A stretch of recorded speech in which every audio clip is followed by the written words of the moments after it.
মুখ্যমন্ত্রী হিসেবে প্রথম বিদেশ সফর, শিল্প সফর হলেও সেখানে পৌঁছাই বেরিয়ে পড়লেন সিঙ্গাপুরের সৌন্দর্য দর্শনে। সিঙ্গাপুর ভ্রমণে মমতা বন্দ্যোপাধ্যায় ঘুরে দেখলেন শহর, ছবি তুললেন দেদার। সিঙ্গাপুরের স্মৃতি।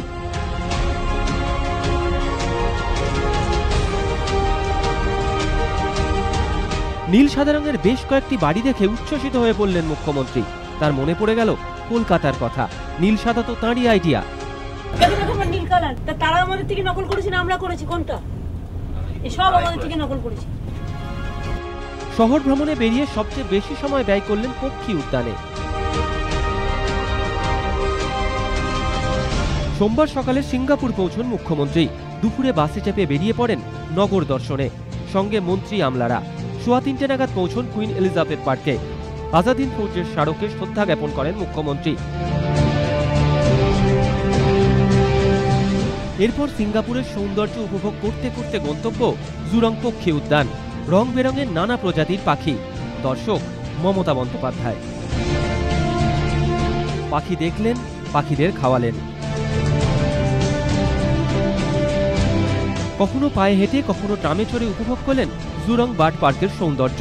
ঘুরে দেখলেন সুভেনিয়ার শপ।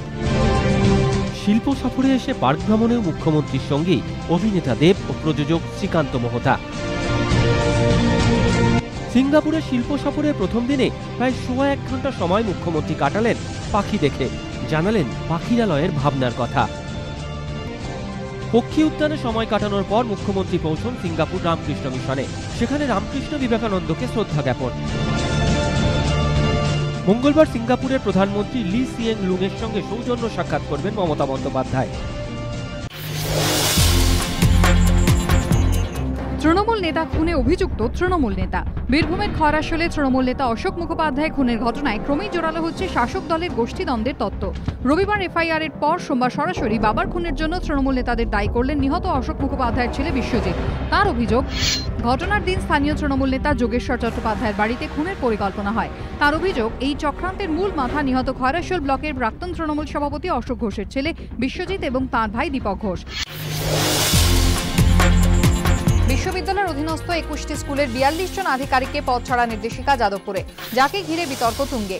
কার্যত দ্বিধাবিভক্ত যাদবপুর বিশ্ববিদ্যালয়ের অধ্যাপক শিবির। এই প্রেক্ষাপটে এবার নির্দেশিকার বিরুদ্ধে সরব যাদবপুর বিশ্ববিদ্যালয়ের অধ্যাপক এমিরেটাস সুকান্ত চৌধুরী।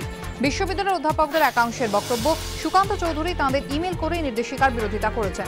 তিনি লিখেছেন, সমস্ত অধিকর্তা পদত্যাগ করলে 21টি স্কুলের দায়িত্ব নিতে হবে ডিনকে। প্রতিটি স্কুলের নিজস্ব প্রশাসনিক নিয়মকানুন রয়েছে, সেক্ষেত্রে সেই সবই সামলাতে হবে ডিনকে। পাশাপাশি দেখতে হবে আর্থিক লেনদেনের বিষয়। ফলে প্রচুর কাজ এসে পড়বে ডিনের কাঁধে। আমি জানি কর্তৃপক্ষ যত দ্রুত সম্ভব অধিকর্তা নিয়োগের উদ্যোগ নেবে, কিন্তু এক্ষেত্রে বেশ কিছু সমস্যা তৈরি হতে পারে।